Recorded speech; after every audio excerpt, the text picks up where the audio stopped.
I met Ray, the estate agent, and decided he had found the perfect location for the gym.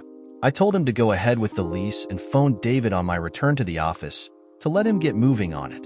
Then I phoned Stephanie to let her know. She got on to organizing the fitting out. Wednesday and Thursday were meetings with all the departments to get the new contract moving.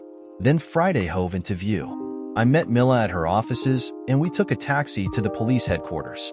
We were shown into a conference room where ACC Wilson was sitting on one side of the table, flanked by the divisional superintendent, his deputy, a chief inspector, and a solicitor acting for the police. Wilson started. "Mr. Winters, I realize that you were the subject of a rather unfortunate incident.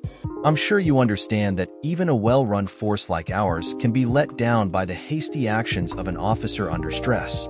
Nevertheless, we will, of course, take disciplinary action against Constable Graham, and she will receive additional training before being returned to duty." I glanced at Camilla. I could see her bridle at this buffoon. I really couldn't understand how this imbecile had got to where he was. He wouldn't have got past the Navy Selection Board. He continued, "I have been authorized to make an ex gratia payment for your inconvenience. Our solicitor, Mr. Chambers, has the details and some documents for you to sign. This would, of course, all be confidential and without prejudice." He smiled expansively, confident in a job well done. Chambers brought the documents and placed them in front of me, proffering his pen. Mila went to speak. I put my hand to her arm to stop her. I wanted this moment. I let the papers lie unread. "So if I had hit Constable Graham, would you be having a nice little chat with me about paying her a couple of £1,000, then we'll all forget about it? Or would you be all over the papers and television ranting on about assaults on police officers and demanding I be prosecuted to the fullest extent of the law? You think you can buy my silence for less than I can make in a day? Tell me this, how much will it cost you to defend this in court? How much damage will that court case cost you in bad publicity?" I leant forward towards the assistant chief constable. "And do you think any of your careers would survive it?" I looked at Mila. "Gentlemen, unless you have anything more to offer, I think we are finished here. When you are prepared to produce an equitable settlement, please contact my office," she said. With that, we left. We waited until we were outside. As we walked to the car, I could no longer contain my incredulity. Where did they get that imbecile? A sub-lieutenant fresh out of Britannia College has more sense. It's endemic in the police. They seem to give them special insensitivity training. That's as maybe, Mila, but that was just incompetent. I rather like the comparison you made between what they expected you to accept from them and how they would treat you if the circumstances were reversed. As we drove, I continued, "I can't believe they intend to put her back on the job. If I had used a spray and a baton on her, I'd be looking at 10 years at least. Well, they are going to have to come back to me with a better offer. What do you want out of it?" Quite frankly, if they had told me they were disciplining her and throwing her out of the force, I would have been satisfied. After that, though, I feel pretty damned insulted. I'd like to see Wilson and that other pair carpeted, but I don't really see that happening. I thought about it. She's not fit to be a police officer. She misused her position in Devon to gather information. That was bad supervision down there. I want her out of the force. What about the settlement? Well, we didn't make a claim to begin with. To be honest, I don't think I would have bothered about one. But after that derisory offer, I want you to push for whatever you can get out of the scumsuckers. Do you think we could make a claim on behalf of Harry and Georgie? On what basis? You're the lawyer, Mila. Emotional distress for being left alone in the house or something? That could get very messy, but I might be able to use it as leverage. Alex Chambers is a decent guy. I'll talk to him. Okay, Mila, I leave it in your capable hands. Whatever you can get might make the difference between buying the house for them. Screw the a-holes into the ground. Make sure the chief constable has to know about it. I'm fairly certain he does. Wilson is being used to distance him from any trouble. I'll have a look at previous settlements to get an idea of how much to go for. Well, remember the kids were left unprotected, and if it wasn't for my parents being so close, they could have been on their own for hours. And I was slung in a cell without appropriate medical treatment as well. Lay it on thick. Oh, I will, Jack. I'll pin them to the wall. How's Simon? I haven't seen him since we went hacking. He's great. He's retiring from the bench shortly. I'm sure he'll be glad to. What are you going to do then? That'll be a bridge we'll cross when we come to it. But I think I'm looking forward to moving on. Are you going to give up the practice? I might. I'll maybe look for something less taxing that I don't wind up taking home with me. Any ideas? Well, I was thinking a boutique, but that market seems to be pretty well sewn up, she laughed. With that, we arrived back at Camilla's offices. Lunch? I offered. That would be nice. I'll just drop my briefcase in the office first. Are your briefs in it? Get your mind out of my underwear, you dirty bugger. I gave her my best injured ingenuous look. You're a lawyer. Don't you call your case notes briefs? That's not what you meant, and you know it. I didn't bother going into the office after lunch. I phoned Mom and told her I would pick the kids up from school. They were pleased with the surprise. We spent the afternoon tending to the horses. That evening, Diane phoned. I'm meeting an estate agent at the Plymouth house tomorrow morning. I won't be able to take Harry and Georgie for the weekend. Maybe you could take them with you. Let them see it again before you sell it. I'll do that some other time. I'm just going straight down and back up again. It wouldn't be much fun for them. I suppose that's true, I conceded. I didn't actually want them to see the house in the state it was likely to be in. Let me speak to them. I'll let them know I'll see them on Sunday. I put the children on the line. Brill, said Georgie, when she came off the phone with her mother. Can we go hacking tomorrow, Daddy? Certainly, I said. What do you want to do, Harry? I think I'd like to do that too, Dad. Something got in my eye and made it water. Fortunately, Saturday was a beautiful autumn day. We stopped for lunch at the same pub, as usual, letting the horses loose in the adjoining field. We had just ordered when my phone rang. Jack, there's a burst pipe. The house is a mess. What do I do? Where's the burst? As if I didn't know. Schadenfreude filled me with malicious joy. I don't know. The ceilings are down. Is it from the bathroom or hot tank? I don't know. The bedroom ceilings are down. It seems to be coming from the attic. Okay, check and see if the main stopcock is open. Where is that? You didn't turn it off last time you were down then? It is in the kitchen. The mains feed pipe runs up the wall in the corner on behind the back door. There is a tap on it. Turn it off. You always did those things. I didn't know about it. Diane, if you remember, I had to tell you about it the first time you went down after the divorce. She rang off. What's up, Dad? There's a burst pipe in the Devon house. The ceilings are down. What does that mean, Daddy? It means your mom is going to have to spend a lot of money to fix it, or she's not going to get as much money when she sells the house. My phone rang again. Jack, that hasn't stopped the water. It's probably just the water lying everywhere. Can you hear it running in the pipes? I don't know. How do I tell? Put your ear to the pipe and tell me if you hear a hissing sound. No, I don't hear anything. The estate agent is here now. What'll I do? How should I know? It's up to you. Get him to give you a valuation as it is and an estimate of what it would be worth if you had it fixed up, I suppose. Could you come down? Diane, we are hacking. We've stopped for lunch. We won't be home for hours, and then I would have to drive down. Why don't you get Peter to come down? He wouldn't be able to do anything. Please, Jack? Look, we'll all come down tomorrow and see what we can do. Book yourself into a bed and breakfast or something, and we'll meet you there. In a small voice, she said, Okay, I'll see you tomorrow. Somehow I didn't feel as triumphant as I thought I would. The moment of exultation at her misfortune had been replaced with empathy for her pain. I didn't feel the same joy at being with the children on the return ride. Next morning, we were up early and on the road by 8. We made good time and were at the house by lunchtime. It was a mess. Diane was very sad. The estate agent said the place is only worth about $150,000 in this state. He said I would have got about $200,000 or more if it was in decent condition.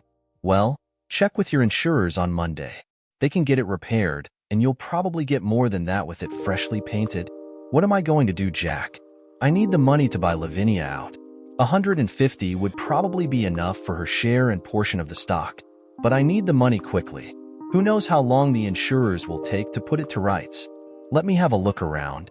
The children wanted to get inside to see the damage, but I wasn't about to let them any further than the door in case anything came down on them. The water was off, but there wasn't really anything more I could do than secure the property. Best leave it to the insurers, I told her. Let's go down to the beach before we go home. We went to the beach for a while, and then had a late lunch of fish and chips before hitting the road. Harry decided to travel with his mother, just to keep her company on the journey. For the first few miles, Georgie was pensive. Then she spoke. "Can you fix it, Daddy?" "Fix what, darling?" "Our house. Can you?" "I'm sure I could, love.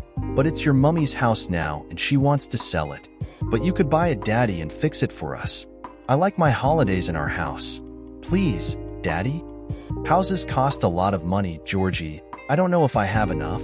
Mummy said it wasn't worth as much now. If you buy it now, you won't need so much money. Harry and me can help fix it." "Harry and I? You were talking about you doing something," I corrected her. "Sweetie, I don't want to tell you I can and then let you down. You can keep my pocket money, Daddy." "I'm sure Harry would let you keep his too." I had to stifle a laugh. Somehow I knew he would too, just for his little sister. You can't ask him that. Boys need money for all sorts of things. It wouldn't be fair for him to go out with his friends and have nothing to spend when they are all doing things. Imagine how he would feel if they were going swimming or something and he couldn't go. He would be all embarrassed, and that wouldn't be fair. They would make fun of him, wouldn't they? I suppose. Tell you what, I'll look at things and see what I can do, but I'm not going to make a promise I can't keep. I know you'll do it, Daddy. I didn't quite share her confidence, but her words had stiffened my resolve to try. I heard nothing from Mila until Wednesday. "Jack, Alex Chambers was in with me yesterday. I think we have an agreement that will suit you. Can you call in to discuss it with me?" "Yes, I could call in about 4 if that suits." "That's fine. I'll see you then." I was on site most of the day and left in time to meet Mila. She cut to the chase immediately.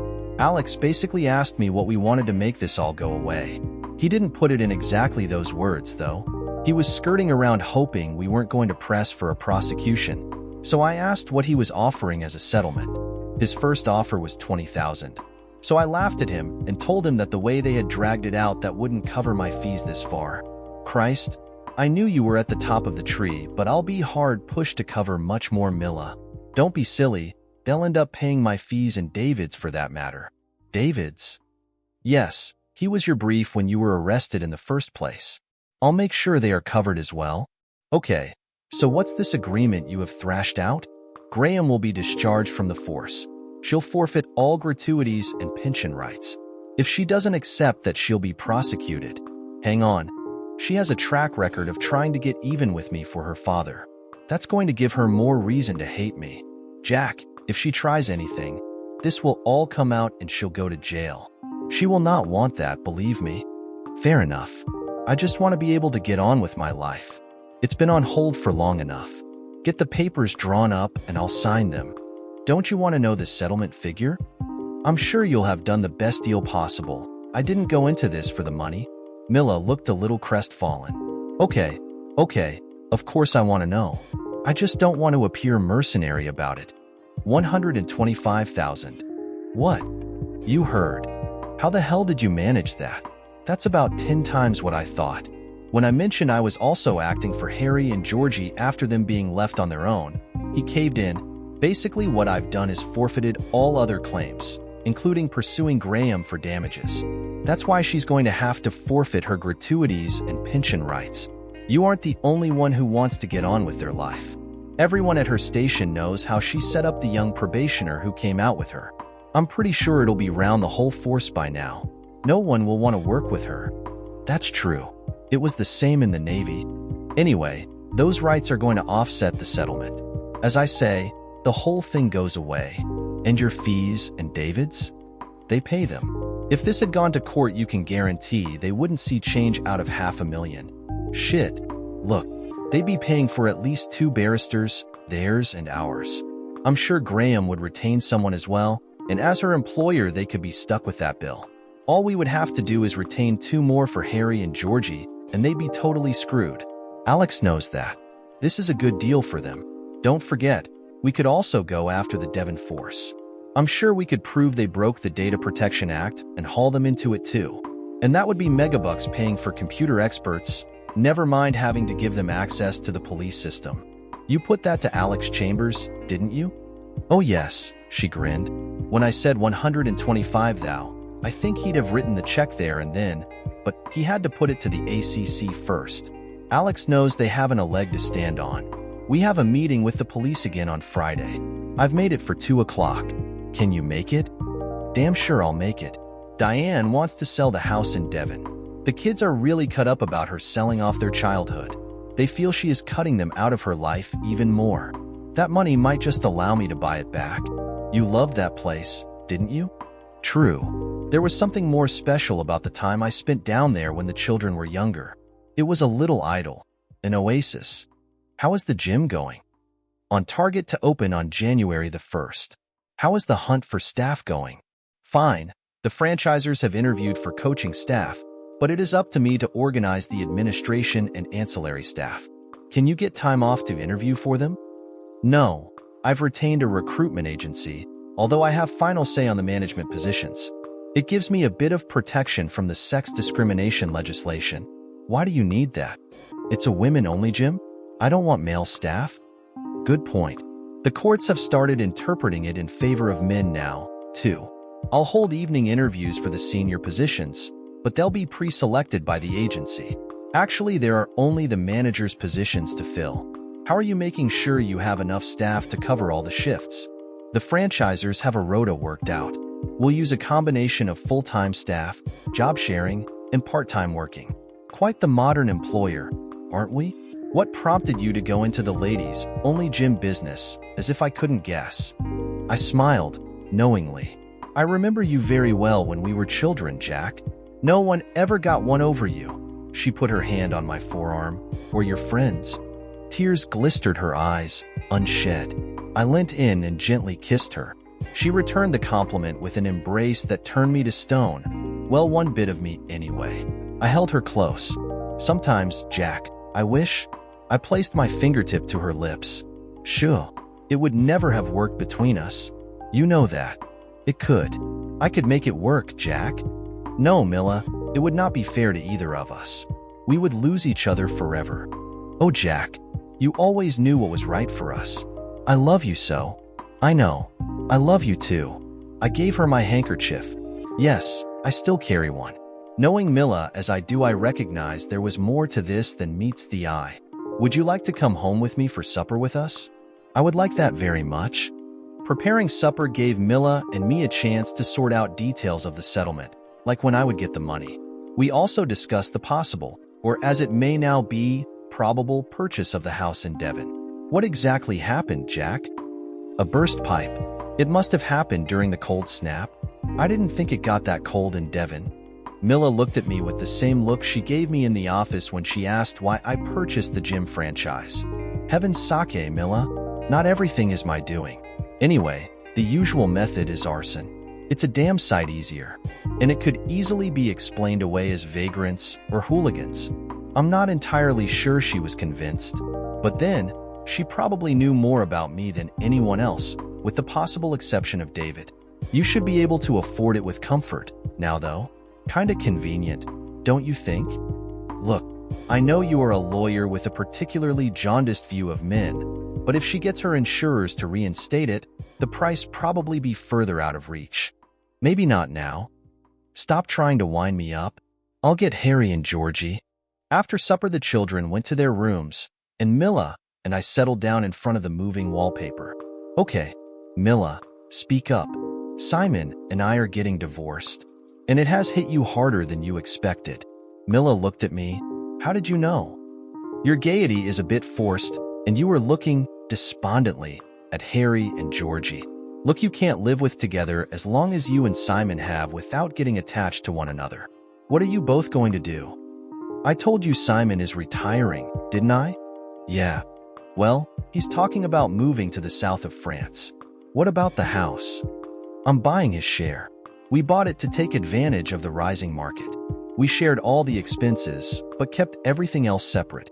It's a bit much for one, but it's a new start for you. It's a bit much for two, to be honest, but it will give us a decent lump of capital. So you are going to sell it? Eventually. Well, I suppose I'll head on and let you have time with the youngsters. After she left, I knew that my friend would need a lot of support for a while. Thursday brought 2 phone calls. The first from Milla confirmed the terms of the settlement. She asked if I could call into her office on Friday at 11 to sign the agreement. The second was from Diane. Jack, I've heard from the insurers. They are being difficult. Why? It should be a straightforward claim. They wanted to know why the leak wasn't detected for so long. I explained we had closed it up for the winter. They said the policy didn't cover the house being empty for more than 2 weeks without prior notification. That's nonsense. I took the policy out as a holiday home. I paid the extra premiums so it would be covered over the winter. Oh, is that why the renewal was so expensive? What did you do, Diane? Well, after the renewal came and I got other quotes. I took one that was a lot cheaper. Did you tell them it was a second home and wasn't occupied full-time? No. Well, they have probably given you a standard policy then. Have they made any sort of an offer? No, they just said it wasn't covered. In that case, they are probably right. I don't see any way around it unless you did it through an agent who gave you bad advice? No, I did it online. Then they'll have everything recorded. Did they send policy documents? Yes. Bring them with you tomorrow when you pick up the children. I'll look at them over the weekend. I called in with Mila on Friday morning on my way to a site meeting. Alex Chambers was already there. We exchanged pleasantries, signed the papers, and Alex handed me a check for £125,000. I didn't expect that.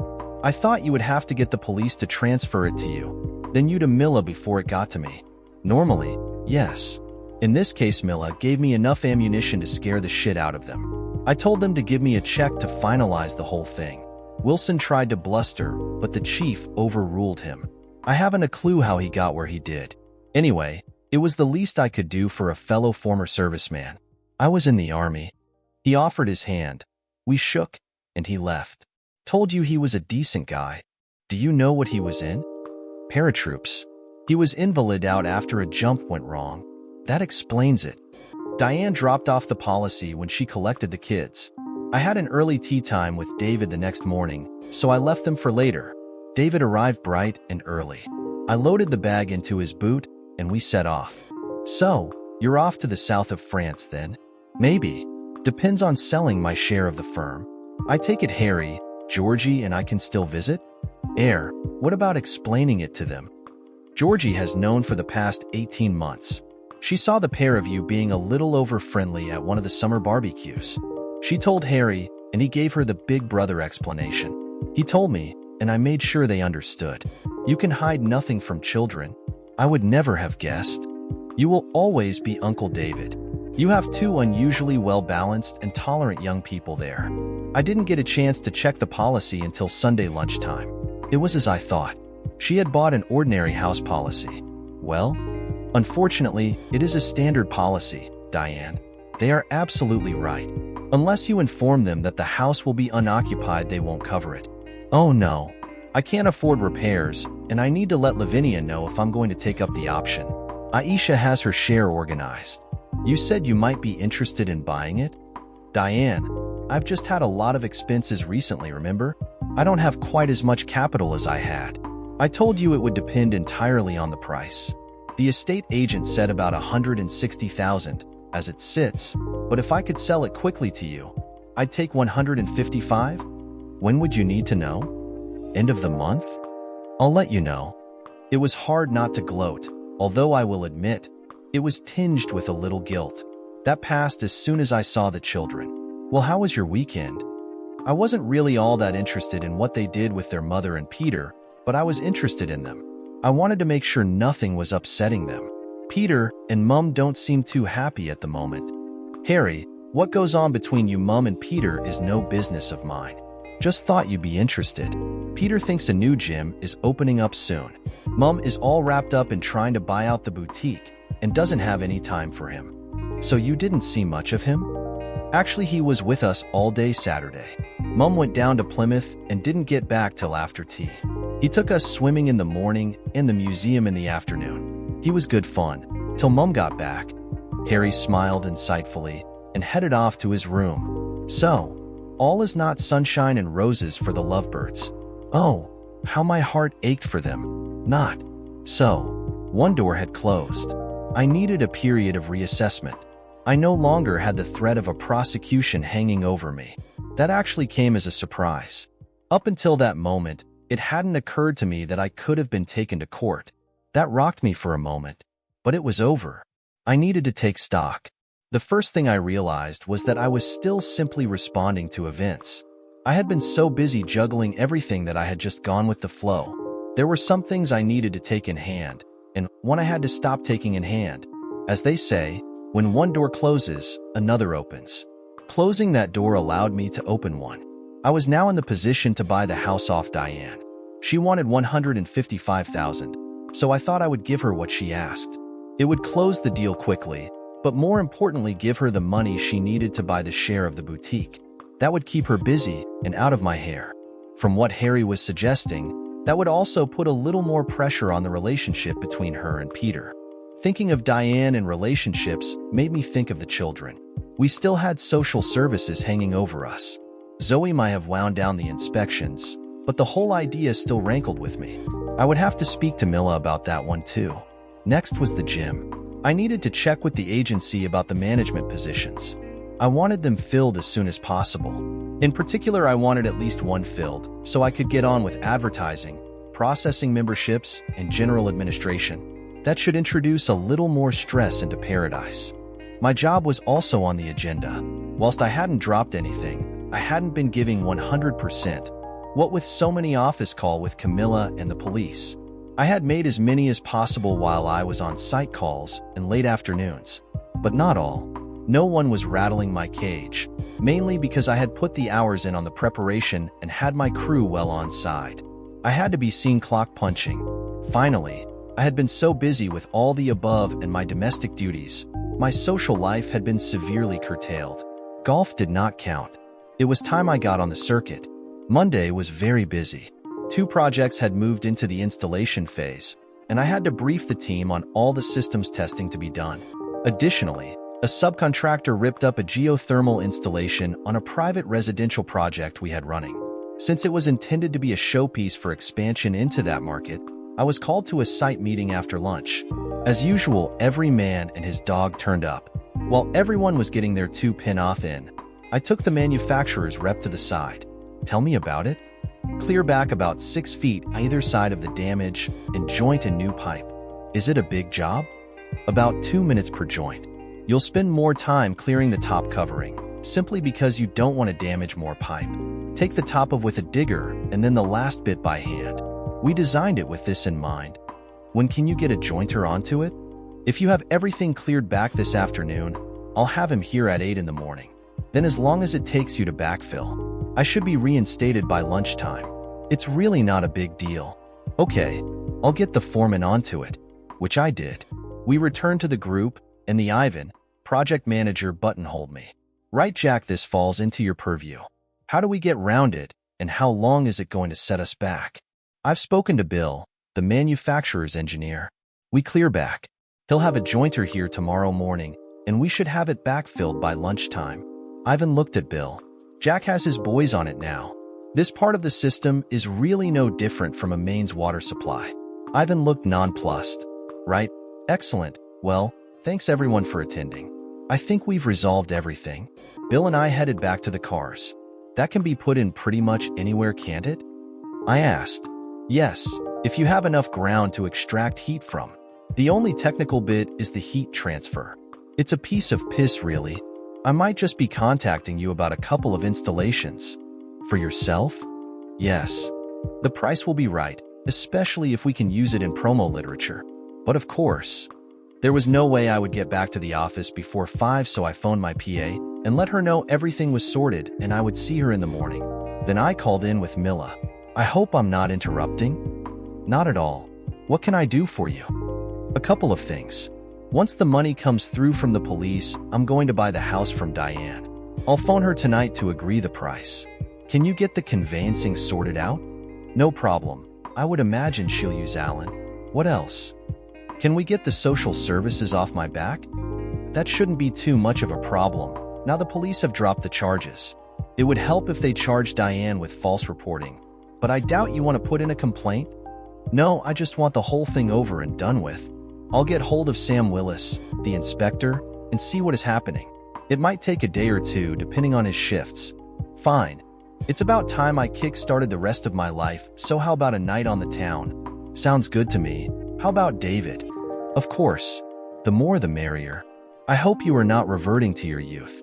I don't think I could keep up with your antics again. No, I'm built for comfort, not speed now.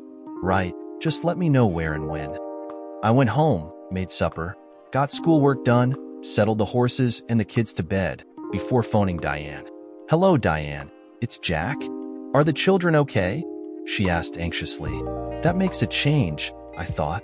Yes, they are fine. I'm phoning about the house. Have you heard from the insurers? I was on with them most of the morning. I don't think they are going to budge. Are you still prepared to sell it as it is? I don't see I have much option. I need to get it moving, or I'll miss the chance for the boutique. Well, if you are happy enough, I'll take it, if the price is right. I can't let it go for less than $155. I think I can do that, but it might be a month before I can complete. That would be okay. I need to let Lavinia know as soon as possible, so she doesn't go to the market. Suits me. I'll let Mila know. Will you be using Alan? Yes. Right. Get him to phone Mila and we'll get it moving. I will. And, Jack? Thank you. I made the biggest mistake of my life when I lost you. You didn't lose me, Witch. You dumped all over me and our children, I thought, but my words didn't reflect that. It's past, Diane. We need to move on. For ourselves, as much as for Harry and Georgie. I know. You've done as much as anyone could to ease things through. I don't think anyone could have been as magnanimous in the circumstances. We couldn't let the children down any more than we already had. Again, my thoughts were very different. I wasn't finished with Diane and Peter yet. You didn't let them down. I did, but I appreciate you not rubbing my face in it. Good night, Jack. I really am sorry for everything. So am I, Diane. Good night. Despondently, I hung up the phone. I started soul-searching again. I just could not find anything that I had done wrong.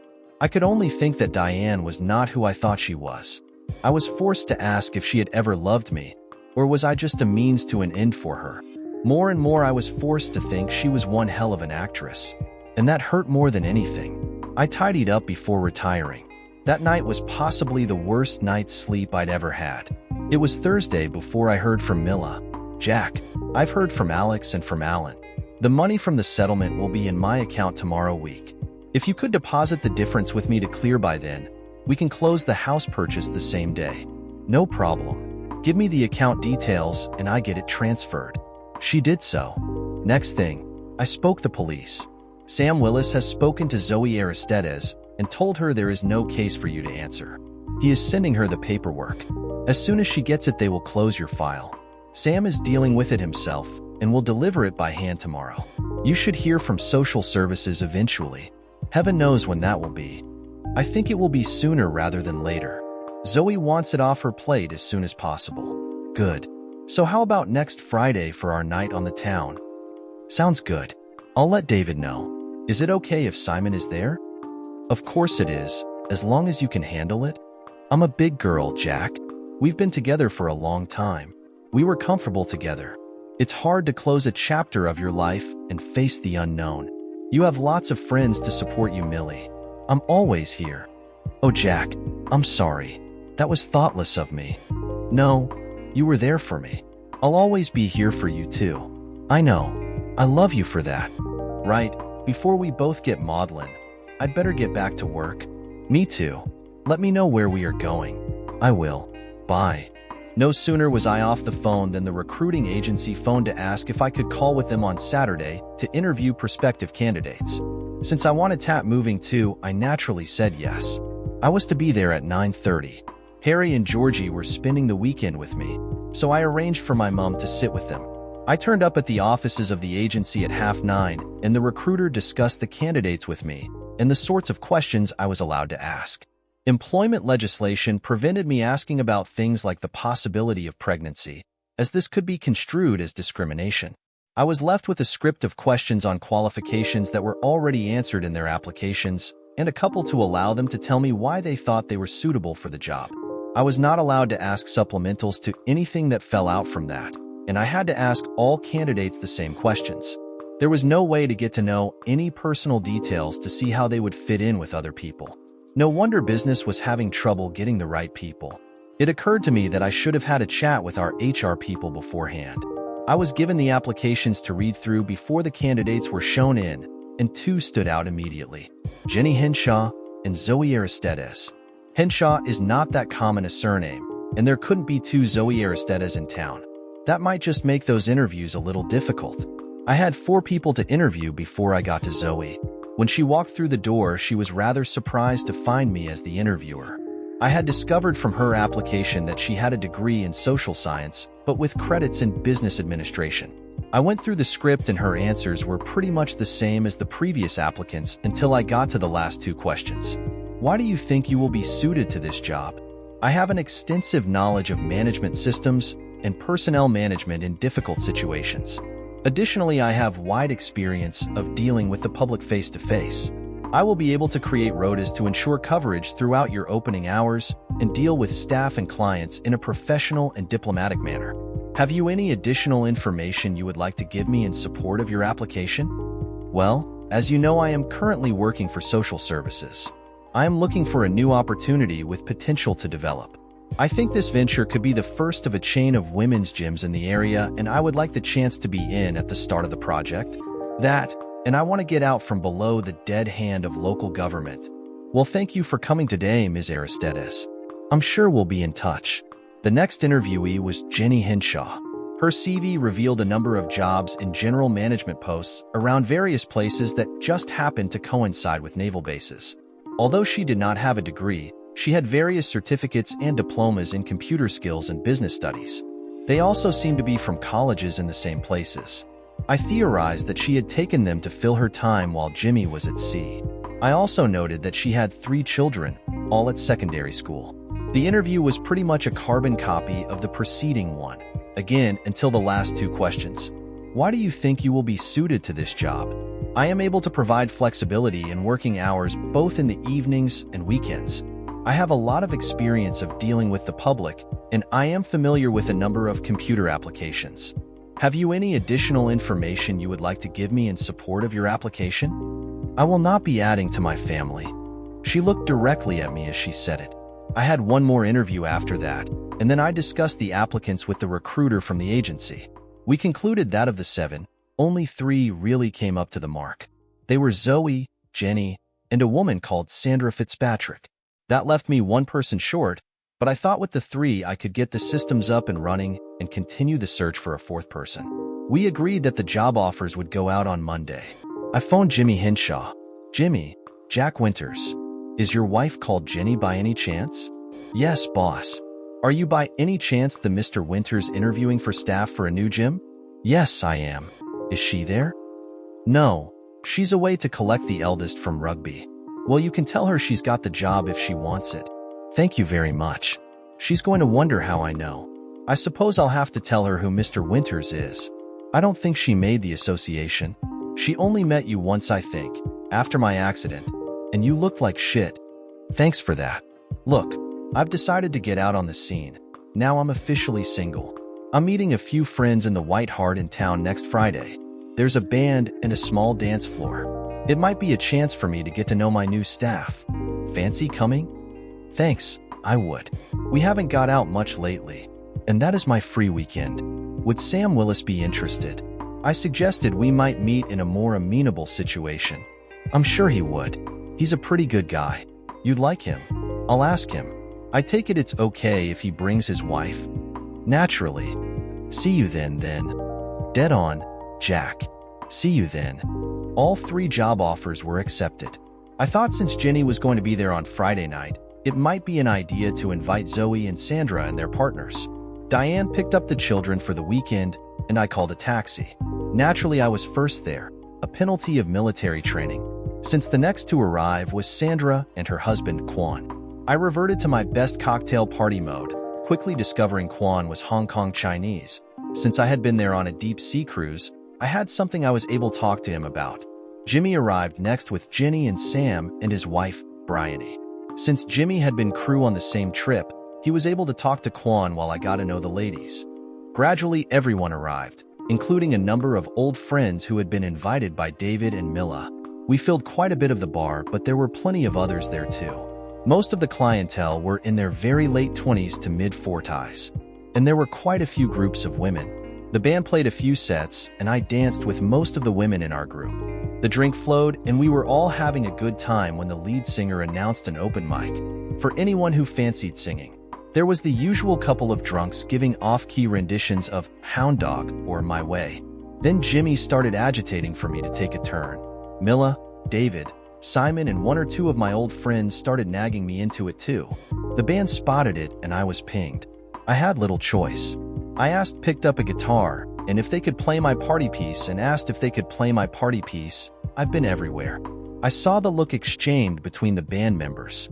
They had more than their doubts. But I suppose the VE's seen numerous wannabes crash and burn. I counted them in and launched into my version. The same one Diane had heard all those years ago. The bar stopped. When we finished, there was a cheer from the crowd, and the band was congratulating me, asking if I had anything else. I asked if they knew May You Never by John Martin. Since they didn't, I picked up an acoustic and launched into that, following it with Take It Easy, the Ralph McTell number, not the Eagles song. They went down a storm. I handed the guitar back and returned to my seat. Our little group was congratulating me and asking what else I could play when the waitress arrived over with a drink for me. Where'd this come from? Those two over there. The waitress indicated two women I estimated to be in their early 30s and rather tasty. Sod it, I thought. Might as well give it a go. So I went over. Thank you for the drink, ladies. Thank you for the entertainment. You've a pretty good singing voice. All compliments gratefully received. As you can see, I'm with some friends. Would you like to join us? And they did. I went to the toilet, and as I was coming out, a guy approached me. That was a pretty good little set you did there. Thanks. I'm a bit rusty, but it comes back once you get up there. Look, my name is Doug Dello. I'm a promoter. I work with the band and a few others. If you are interested, he proffered a card. I could get you a few gigs on the folk circuit, or if you play other styles, I can do that too. Sure. No, straight up. You could do all right. If you don't believe me, ask Big Charlie, the singer. Think about it. It could be like Dire Straits said, "Sorry, I'm not with you there. Money for nothing, and your chicks for free." He walked into the men's toilet. As I returned to my table, some of the women spoke to me, telling me they enjoyed my performance. When I rejoined my friends, the two girls were straight over to me. I thought to myself, maybe there was something in what he said. The night progressed. I circulated, but seemed to have two shadows. Sandra and Quan were the first to leave, as they had children. But gradually the party thinned out until it was just Mila, Simon, David, Jimmy and Jenny, Sam Willis and Bryony, my shadows, Abby and Karen, Zoe Aristides, and me. Well, you certainly know how to throw a party, Jack, said Zoe. Nothing to do with me. A party is the people, but someone has to start it, said Abby. Anyone fancy a curry, said Jimmy. Damn right, I said. Mila, David, Simon, and Zoe all bowed out. The rest of us went to the best Indian restaurant in town. During the meal, I learned that Jenny Henshaw was going back to work now that their youngest was in secondary school. Bryony was also on the lookout for a job, but only part-time. I told her to give me a ring. Abby and Karen both worked in a bank. After the meal, Jimmy, Sam, and their wives thanked me for inviting them and left. I was left with Abby and Karen. I offered to share a taxi to see them home. They agreed, but when we arrived at Karen's flat, they both got out and asked if I would like a coffee. I think I thought about it, but all I'm sure of is the grin on the face of the taxi driver. And I don't think it was the size of the tip. Next morning I awoke, a little disorientated, unable to move my arms. It took me a moment to figure out what had happened the previous night. The girls started to stir and I thought, chicks for free. I had breakfast with the girls, and Karen offered to run me home. As we drove, she offered to drop Abby off, but she said she would go with us to keep Karen company on the trip back. When we pulled up, Peter's car was at the front of the house. Diane was coming out the front door with Harry. As I got out, Abby got out of the back and slid into the seat I had just vacated. Diane's face was an absolute picture. Hello, Harry. Going fishing? Yeah, Peter is taking me while Mum takes Georgie shopping. We just called in to pick up my new rod. Did you have a good night, Dad? With a grin, I'm glad his mother couldn't see. There is little hidden from a 15-year-old boy. Not bad. Your Aunt Milla and Uncle David and Simon were there." "Oh, were they?" I turned to wave to the girls as they drove off. Karen leaned out the driver's window to blow a kiss. I didn't know whether to cringe or crow. Diane gave me the foulest look as she said sweetly, "Come on, Harry, we need to get going." I had an excellent rest of the day. The rest of that weekend I was on a high. On Monday I phoned Zoe, Sandra, and Jenny, arranging to meet them all on Wednesday evening at the gym. We thrashed through various matters. Zoe needed to give a month's notice before she could start, but Jenny and Sandra were available more or less immediately to work part-time while their children were at school. They agreed to get the advertising and membership up and running before Christmas. Sandra had a contact at the local radio station and organized an interview and radio ad campaign. Since I didn't have the time to do the interview, and since it was a women-only gym, Sandra and Jenny agreed to do the interview. That kept me out of the limelight and wouldn't alert Peter or Diane to what I was doing. We don't have enough management and reception staff to cover our opening hours, working 7 days a week at the moment. Jenny offered. Bryony is very interested, but she only wants to work part-time. If we took her on, would the four of you be able to cover the tasks? I asked. Well, Zoe and I can cover most of the daytime hours. Jenny prefers to fit her hours round Jimmy's shifts. Bryony would probably prefer that too. It would ease the childcare. Sandra put in. Now that's an idea. I suggested. How about a creche? Let's walk before we run. No point in increasing costs before we know it is giving us a return. That from Jenny. Zoe was concentrating on the total staffing. Look, I know there is a lot to cover, but actual management is not going to demand a lot of time, so we can double up as reception staff. There are enough trainers to give us one person throughout the day. If membership increases, we can recruit more, but I think we have enough. I'll draw up a rota, while Jenny and Sandra get the publicity underway. We need maintenance and cleaning, but I think we can use contractors for that. As Jenny says, we go with what we've got, until we see we need more. Oh, and we need an emergency evacuation plan. From Sandra. When does the equipment arrive? Next week. The franchisers have that all organized, and once it is in, they will give everyone the necessary coaching. Well, I think we need to be there for that too. Best to know in case someone is misusing it. I became fairly redundant in the conversation. The trio had a fairly good handle on what needed done. Okay, from Monday, we kick off the recruiting, and we open on the 1st of January, with taster sessions for the first week. Yes, but on production of the flyer. Otherwise, we have no control of it. Have you thought of a website, Jack? Asked Jenny. No, I hadn't, to be honest. I can set up a basic presence fairly quickly. We can develop it later. I gave the girls keys for the building, and we wound up the meeting. From the buzz they were generating, I was very confident that they would make the project a success. As we were leaving, Zoe stopped me. Thank you for not holding the child protection case against me, Jack. I really appreciate you giving me this opportunity. Zoe, you were caught in the middle of something not of your making. You did your job and used your common sense. There's nothing more to be said, but I have to ask, why are you leaving social services? I've been doing that for 15 years. Quite honestly, I'm burned out. It isn't the job I went in to do. It is bound down with politically correct bureaucracy, arse covering, and box ticking. In other hands, your case could so easily have become a witch hunt. So I'm lucky it fell in your lap? Partly, but Sam Willis warned me there was more to it. Somehow I don't think he'll go too far in the police. He thinks for himself. I know what you mean. He doesn't toe the party line. Exactly. The house purchase went through without any hiccups. Diane now had the money to buy the share in the boutique. Peter was pushed into the background, and his concerns about his gym were starting to fray his nerves. Naturally, Diane was caught up in her own little world and had no time for him. Additionally, having the children around him so often didn't help. Things came to a head just before Christmas, and he told Diane to get out. She had nowhere to go except the flat above the shop.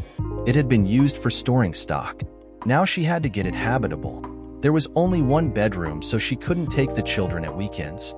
They didn't seem to mind. The weather was still fairly mild. So I got hold of an old caravan and parked it in the garden of the house in Plymouth. The kids and I took a couple of weekends down there so I could get the inside cleared out. I didn't want the house to get any worse. Once we got the rubbish out, I restored the electricity and hired a couple of dehumidifiers to dry it out a bit before the bad weather set in. Harry and Georgie really enjoyed the adventure of staying in the van, but we needed extra thick quilts at night. December ran through into January. Bryony had come on board, and between the four of them, the gym opened on January the 1st with a queue outside the door. Membership applications were steady. We also had a pay-per-use system in operation. I didn't appear at the opening, leaving it to Bryony, Jenny, Sandra, and Zoe. As expected, the first month was hectic. What surprised me was that the usage figures remained high. We actually broke even in the first quarter. I was still going to Peter's gym and noted the change in clientele. There were fewer women about. Also, the gym itself was starting to look a little tired. It was definitely in need of refurbishment. You could do with a bit of a makeover, Peter. Yeah, we've lost a bit of business to that new women-only place, and my partners aren't keen on spending the money to bring us up to the same standard. To be honest, they aren't actually interested in the gym as such. They are more interested in it as a business. They won't try to develop it, they just want the income stream. If I could buy them out, I would. Surely if the business is sound, you could get a bank loan. It is sound enough, but they are stripping the profits out for other projects. Even so, they should show it is viable. Yes, but I would have to buy them out, have the money to refurbish the place and buy new equipment. That is one of the reasons that new place has attracted so many of the female customers away. And since it is a franchise, they'll replace it as soon as it looks tired. The franchisors buy equipment in bulk and get it at a fraction of what we would have to pay.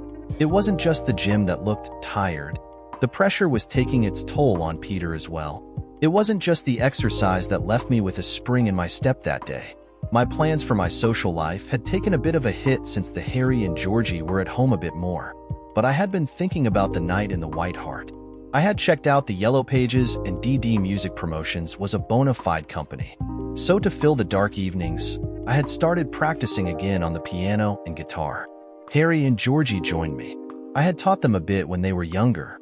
I phoned Doug more out of curiosity than anything else, and he agreed to get me a couple of gigs at local folk clubs, just to see how things went. So I became the guy that sings to an empty room on a Tuesday night. First on the bill, filling, while the room does the same. There was no money in it, usually just enough for petrol, but I was developing a bit of stagecraft. However, I would hang around the bar after a gig, and there were always some ladies who wanted to talk to one of the acts, especially one who had all his own teeth. I wasn't actually too bad looking. Granted, my self-confidence had dipped when Diane left me, but I wasn't too bad looking for my age. Maybe not at my fighting weight, but trim enough, and fairly well turned out. Being approached by the occasional woman, though, was helping. I had done about 4 gigs when, Jack, it's Doug. I'll make this quick. How do you think it's going? I really wouldn't know. I'm really only a warm-up act. Well, the places I've sent you are pretty discerning. If you're a crap, they'll be down on me asking why I sent you. As it is, all 4 have asked for you back and offered Fridays and Saturdays. That's big brownie points. It's time you decided whether you want to give it a serious crack. I know you have kids, a job and all that, but I can work around all that. If you are interested, I think you should consider getting an agent. Think about it and let me know. The past year had been one of the most emotionally demanding of my life. During it all, I had barely had any time to think about what I wanted my future to be. Everything I had done was reactive. Even setting up the gym and buying the house were reactions to what Diane had done, particularly to me, and to a lesser extent, the children. Suddenly, I had been presented with an opportunity that was for me alone. I was in my mid-40s, being given an opportunity that any 20-year-old would grab with both hands. I needed to think this through. I still had Harry and Georgie to consider, but I could see no reason why I couldn't fit gigging around the weekends that they were with their mother. First, I needed to talk to them. Sitting around the table at supper, I opened, "You know, I've done a couple of gigs at some folk clubs."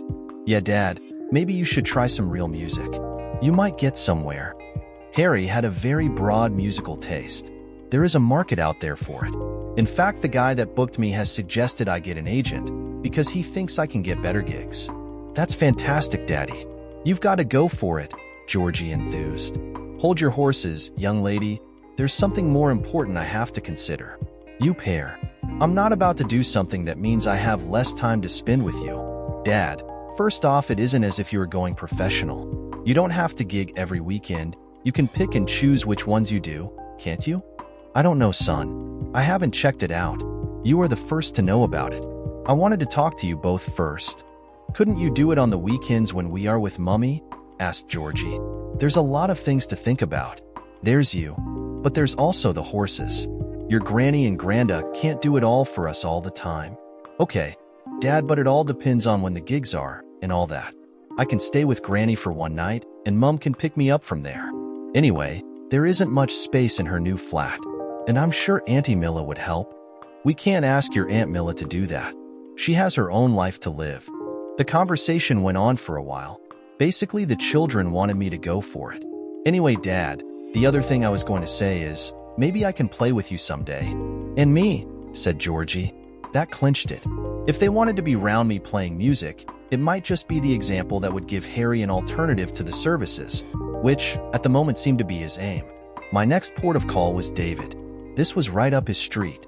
So it was that I started a second career as a folk singer.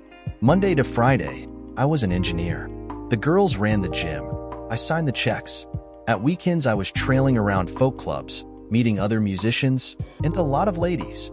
I was surprised just how many women were turned on by musicians. I could pick and choose how much horizontal exercise I got most weekends. It was rather like my time in the Navy. Whilst music now took up many weekends, I also found time to start refurbishing the house. I would take Harry and Georgie with me most times. Milla joined us occasionally too. Now her divorce had come through. I had replaced all the timber and took the opportunity to rewire and replumb the whole house. I also redesigned the interior, installing en-suite shower rooms to the bedrooms. I employed a plasterer. I know my limitations. And eventually we painted inside and out. The children were seeing less of Diane. She and AITA were determined to expand the boutique and had started visiting trade shows, often overseas.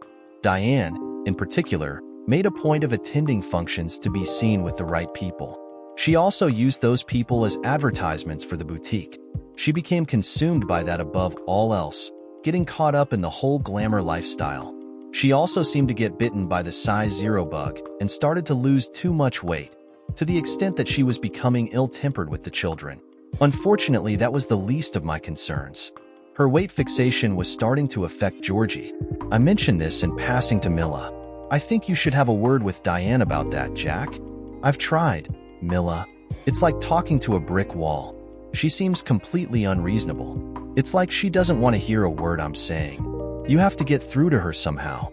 Georgie is at a very impressionable age. I know. She's the age you were when the other girls started bullying you. Yes, and if it hadn't been for you being my boyfriend, I don't think I would ever have made it through to uni. Let's not go there again, Milla. You are who you are. Anyway, I thought you had taken up with Zoe? You heard about that? I see Zoe all the time. She works for me. After all, is it meant to be a secret or something? No. Anyway, back to Georgie. If you can't get through to Diane, you might have to deny her access. Wouldn't that negate the arbitration? No. She is becoming a risk to Georgie's well-being. If needs be, we can get a court order. I'll talk it over with Zoe if you don't mind. No, I don't. The last thing I want is her becoming anorexic or bulimic. And talking of anorexics, Peter was starting to look as if he was on the way to becoming one. The gym continued to deteriorate. His principals just were not prepared to plow any money into what they saw as a failing business, thereby accelerating the decline. He lost almost all his female clientele and only kept the rest of his customers because of his proximity to the town center. Over winter and spring, I did as many clubs as I could. I had no intention of spending an entire weekend traveling to and from performances, but I found I was gradually moving up the pecking order. The other factor was that the children were not staying over with Diane at all. She would see them the odd Saturday, but more likely on Sunday. Having them for the whole weekend was interfering with her image. Auntie Milla stepped into the breach. She would act as a stay-over babysitter on the nights that my parents couldn't take Harry and Georgie. Then I got invitations to perform at a couple of minor festivals. I grabbed those. They were not as big as Cambridge, but they were the places to be seen if you hoped to get an invite.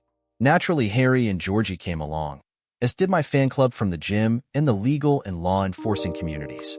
Folk festivals are family affairs. We had a great time together, and the youngsters got to play in master classes. Everything seemed to come to a head the weekend of the Plymouth Folk Festival. We had all gone down to stay in what had become known as Georgie's house. There weren't enough bedrooms, so every room in the house became a bedroom, and the caravan was pressed into use as well. We had a great time, me playing and everyone else soaking up the atmosphere. We rounded it up with a massive barbecue in the garden on Sunday afternoon, and we headed home about 4, arriving by 9:30. There was a police diversion in force in the town center. We were redirected past Peter's gym, and there it was, for sale, as a going concern. Clearly, Loverboy had not been able to raise the funding. I tried not to gloat. It got better when I finally got home and checked the post. I had made it. I had an invitation to perform at next year's Cambridge Folk Festival. Then, next morning, at work, Jimmy Hinshaw phoned me. "Jack, how's it going?" "Not too bad at all. You saw the for sale sign on the gym?" "Yeah. I thought that might have brightened your evening. I've something else for you, but I don't know whether it is good or bad news. The accident that caused the diversion was caused by your ex-wife." "Shit. Is she okay?" "Yes, she's fine. Seatbelt and airbag bruises. But she hit 2 other cars. A bus swerved to avoid them, mounted the pavement, and ran into a shop front." "Was anyone hurt?" "The bus driver was concussed. Luckily, it was out of service and there were no passengers on board. The drivers of the other vehicles had similar injuries to Diane." "Was she drunk?" "No, she was on her mobile. She's looking at jail time." "Oh shit. How the hell am I going to tell the kids?" "It'll be a while before it comes to court. You'll be able to prepare them. And by the way, you didn't hear that from me." "No problems. Doubtless it'll be on the local news anyway." "Thanks, Jimmy. I'll see you later." "Will you and Jenny be at the Four in Hand tomorrow?" "No, I start nights tonight. I had called in to leave in a file and check the occurrence book, like I always do. I thought you might want to know." Diane's case took 3 months to come to court, and when it did, I got a shock. Diane just did not learn. She hadn't informed her insurers of the 3 points on her license. When they got the bill for a BMW, a Merc, her Range Rover, a bus, a building, damaged stock, and loss of trade, they squirmed until they found a get-out clause. The failure to declare was just what they were looking for.